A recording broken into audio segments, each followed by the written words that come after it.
C'est la première fois que le président de la République parle des réformes au niveau des médias de façon formelle.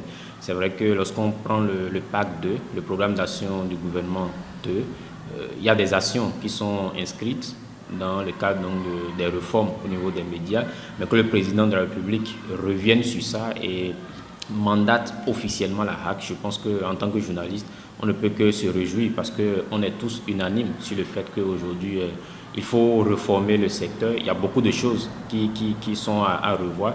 Le président a parlé, par exemple, il faut qu'on aille à l'avènement de véritables entreprises de presse qui garantissent donc de meilleures conditions de travail pour les journalistes. Je suis totalement en phase avec ce qui s'annonce. C'est vrai qu'après, on verra bien le contenu. Il a dit que la HAC devra donc discuter avec les acteurs pour que quelque chose soit retenu. Mais je pense que déjà, on ne peut que s'en réjouir que le président puisse penser enfin véritablement aux médias. On peut dire qu'on n'est pas très surpris parce que les réformes étaient dans tous les secteurs et il fallait qu'à un moment donné, des réformes viennent également dans le secteur des médias. Mais la question essentielle que l'on se pose, c'est comment est-ce que ces réformes seront faites? Qui va mener les réformes? Qui va prendre les devants? C'est vrai que le chef d'État a parlé de la HAC, si je ne me trompe. C'est vrai également que les associations professionnelles ont commencé par réagir, par dire qu'elles sont prêtes à accompagner la HAC dans ces réformes. Mais je me dis, sur quelle base on doit mener ces réformes? Et la première chose qui me vient en tête, c'est qu'on pourrait déjà prendre les rapports des états généraux, les deuxièmes états généraux de la presse. Parce que dans ces états généraux, nous avons fait beaucoup de propositions en tant que professionnels des médias pour permettre une meilleure refonte du secteur. Et vous savez que quand on parle de réforme dans le secteur des médias, les personnes les plus visées, selon moi, doivent être les médias du service privé. Parce que le secteur public a déjà assez de réformes et est accompagné par le gouvernement.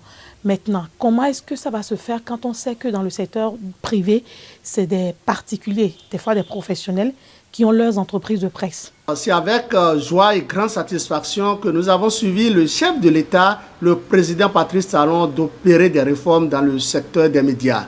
Je pense que s'il doit y avoir réforme, il faut que les réformes vont directement en faveur des professionnels des médias, c'est-à-dire des journalistes, des photojournalistes, de ceux-là qui sont opérationnels sur le terrain, ceux-là qui sont en contact direct avec le peuple béninois. En réalité, s'il faut faire des réformes pour avantager seulement les patrons de presse, je pense que la meilleure solution, c'est de nous laisser vivre dans notre précarité.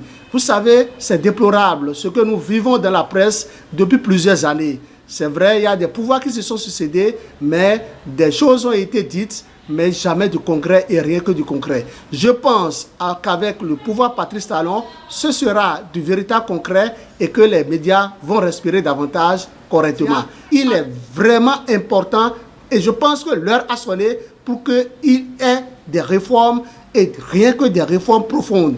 Qu'il n'y ait pas une réforme superficielle. La HAC doit savoir qu'elle doit rendre plus forte et plus opérationnelle la carte de presse.